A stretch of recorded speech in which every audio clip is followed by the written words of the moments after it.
Yeet ou no yeet? Après avoir gagné le Royal Rumble, il était grand temps de s'attaquer une bonne fois pour toutes à sa bête noire Gunther pour Jey Uso, l'homme qui yeet plus vite que son ombre.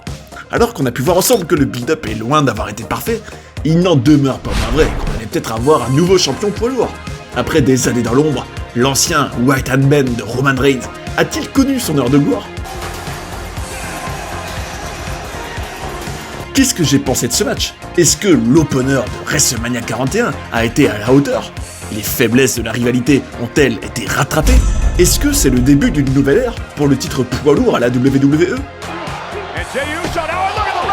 Prenez-vous un cappuccino, yeetez un petit coup et faisons le débrief mes amis. Vous êtes bien sur Johnny Catch, mon avis tranché sur Gunther contre Jey Uso à WrestleMania 41, c'est parti. Vous voulez savoir comment j'ai réagi quand j'ai appris que ce serait l'opener de WrestleMania 41, ce match entre Jey Uso et Gunther? Je vais vous le dire, je m'attendais du coup à ce qu'il y ait un peu moins de suspense et que clairement ça mène à la victoire de Jey Uso en opener. Parce que comment ne pas commencer par un feel-good moment quand tu mets ce match donc en opener de la carte? Même si vous pourriez me répondre, Bobby Lashley contre Drew McIntyre à WrestleMania 37 en 2021 avait aussi donc en principe on va dire ce côté prévisible avec une victoire qui aurait été donc clairement attendue de Drew McIntyre ce jour-là, et pourtant c'était bien Bobby qui avait gagné, donc peut-être qu'on allait avoir la jurisprudence 2021. Mais honnêtement, je vous le dis, je me disais quand même, Jey Uso avec toute l'ambiance, les gens qui adorent yeeter avec lui, c'est quand même très bien parti pour qu'il gagne. Et vous allez voir, finalement, c'est bel et bien ce qu'on a eu, évidemment, vous vous en doutez. Mais, en tout cas, qu'est-ce que j'ai pensé de tout ça? Déjà, bon, malgré les faiblesses on va dire du build-up, de la rivalité jusqu'à présent, malgré tout, j'étais quand même enthousiaste et hypé à l'idée de voir peut-être Jey Uso vivre le plus grand moment de sa carrière et de sa vie en devenant champion pour la première fois, en tout cas champion poids lourd, et donc de vivre son heure de gloire, pour lui, ce qui est quand même incroyable, alors que je me rappelle très bien 5 ans en arrière, lui qui était encore cantonné à la division tag team, et qui est devenu main event Jey Uso aux côtés de Roman Reigns, faudrait pas l'oublier quand même. Puis il y a eu tout un parcours intéressant, il y a eu un vrai cheminement, avec d'abord lui qui prend un peu ses distances par rapport à la Bloodline, par rapport à Roman Reigns qui vole de ses propres ailes, qui tente plusieurs fois de gagner des titres mais qui échoue, et sans arrêt contre la montagne de Gunther. C'est un peu le mur contre lequel il s'est cogné plein de fois, et il était grand temps pour lui d'enfin y arriver. Il y avait une vraie histoire, malgré tout, donc une vraie quête pour lui qui me plaisait, et j'étais bien curieux de voir ce que ça allait donner. Et donc, qu'est-ce qui s'est passé? Déjà, premier truc qui m'a marqué, et dites-moi en commentaire si vous aussi, c'est quand même les moyens mis en œuvre pour l'entrée de Jey Uso, mine de rien. Avec le grand Salvatore Gaddaci, un DJ qui était donc sur le stage. T'avais des drapeaux yeet, enfin des figurants qui arrivaient avec des drapeaux. T'avais Jey qui avait une belle tenue d'ailleurs, une belle tenue dorée je trouve. Enfin en tout cas, je trouve que c'était en tout cas un look à la hauteur de WrestleMania. Et donc il arrive du public bien sûr, peut-être un petit peu plus solennel que d'habitude, Jey Uso, en tout cas peut-être plus concentré. Et le fait est que donc il débarquait dans le ring et c'était le grand moment. Gunther, j'ai quand même un petit tacle à lui faire, et c'est un tacle bienveillant évidemment, sans manque de respect, parce que Gunther, étant donné que c'est un Européen, il a quand même dû faire un sacré parcours pour en arriver là. Mais mine de rien, je trouvais quand même que même s'il a eu une belle transformation physique depuis quelques années, Gunther, que son look et son corps étaient quand même... Enfin, il aurait pu quand même être mieux pour ce match important de WrestleMania, mine de rien, je trouvais. Bref, est-ce qu'il était peut-être un peu moins concerné parce qu'il savait qu'il allait perdre? C'est pas impossible, mes amis, c'est pas impossible. Et donc, on avait ce match qui a été... Alors, on aurait pu s'attendre à plein de false finishes, on aurait pu s'attendre à un long match... un peu comme l'a été finalement le main event, le triple threat entre Seth Rollins, Roman Reigns et CM Punk, mais pas vraiment en réalité. Je trouve que c'est un match qui est allé plutôt droit au but, enfin même si quand même comme toujours progressif, mais en réalité on a l'impression que c'était forcément Jey Uso qui va se prendre des finishers, qui va quand même subir pendant un moment, avoir un temps faible où il va devoir résister à l'ouragan Gunther.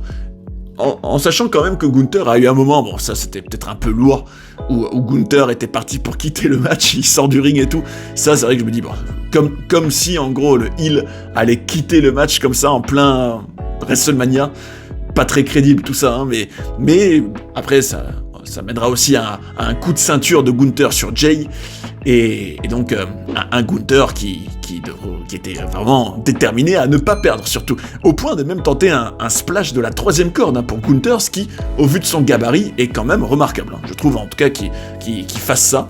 Bravo à lui. Toujours spectaculaire de voir un gars, en tout cas, bon, je sais pas si Gunther est vraiment un big man, mais il est quand même massif et grand, donc le voir sur la 3e corde, c'est quand même toujours assez impressionnant, je trouve. Mais l'histoire que racontait ce match, c'était un peu celle de la rivalité entre Gunther et Jay, je trouve, et c'était pas pour me déplaire, c'est un Jey Uso qui doit galérer beaucoup pour enfin arriver à terrasser Gunther, ce qu'il n'arrive jamais à faire depuis un bon moment maintenant, qui doit aussi résister aux assauts de Gunther, et ça c'est quand même le plus surprenant en fin de compte, ça j'étais quand même choqué, il n'y a quand même pas eu beaucoup de protection de Gunther dans l'histoire, ce qui est quand même bizarre parce que Gunther, j'aurais cru que c'est quand même un des chouchous de Triple H et de la WWE nouveau régime.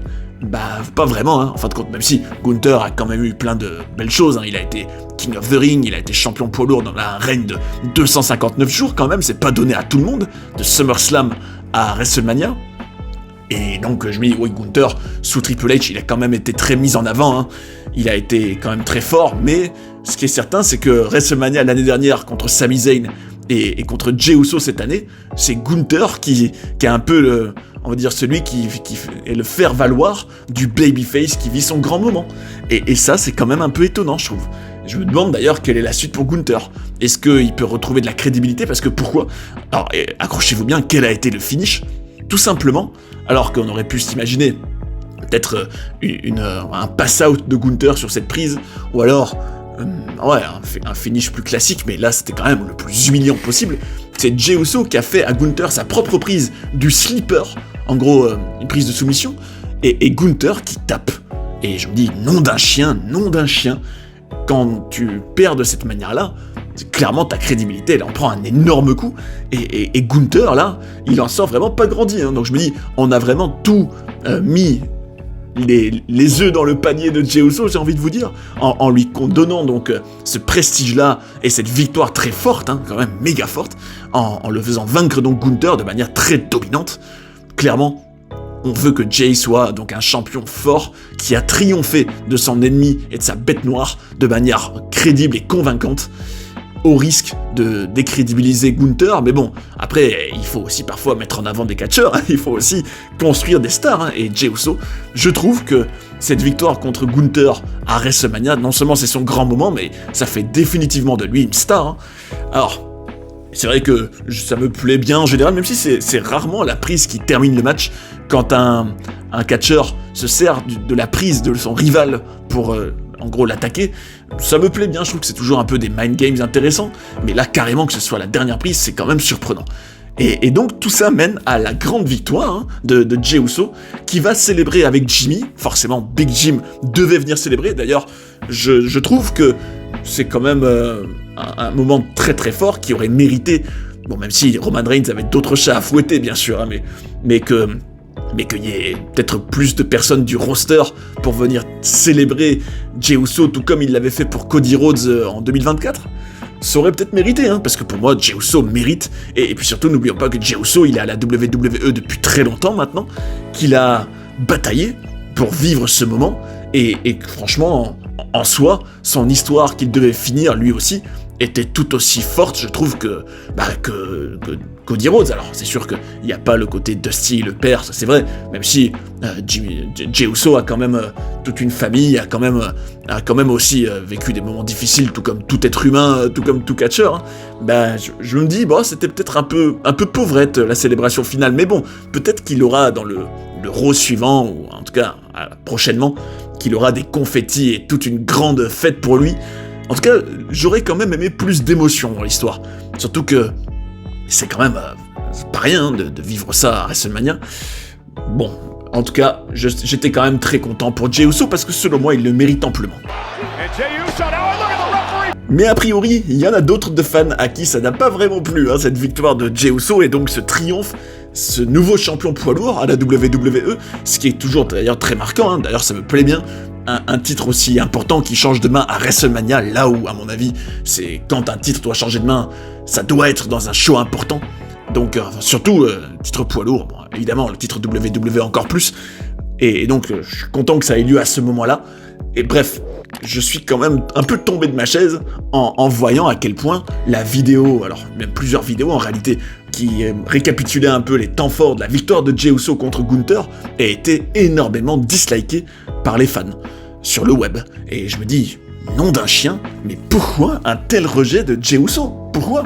Alors que c'est un gars qui a roulé sa bosse, qui a connu des galères, qui est parti de l'ombre, qui était un catcheur tag team, tout comme un Cody Rhodes a été Stardust, et qui a aussi donc toute une histoire, tout un parcours, un parcours initiatique. Pourquoi ce rejet ? Pourquoi ? Ça, j'ai vraiment du mal à le comprendre. Comme quoi, ça montre bien à quel point il y a un décalage parfois entre ce que les fans disent sur le web et ce qu'ils expriment sur le web et la réalité des salles. Parce que si tu regardes WrestleMania et que tu regardes à quel point les fans sont là à yitter avec lui, à chanter son team song, et ce depuis quand même un bon bout de temps maintenant, tu te dis mais comment ce type peut être quand même rejeté ? C'est étonnant, c'est étonnant. Est-ce que il y a une partie peut-être liée au fait que certains trouvent qu'il catche pas bien, qu'il a pas assez de prise ? Bon, si ça maintenant c'est un critère pour rejeter quelqu'un et pas sa personnalité et pas son personnage, jusqu'où va-t-on descendre, mes amis ? C'est pas parce que... Et encore, je trouve que c'est quand même très dur parce que Jey Uso, la preuve dans ce match hier, c'était quand même pas non plus une purge à regarder. On a déjà vu quand même des catcheurs, si le in-ring est tellement important et un tel critère, il y en a eu qui étaient beaucoup pires, largement moins bons que lui, largement. Et je pense que on a tous en tête des...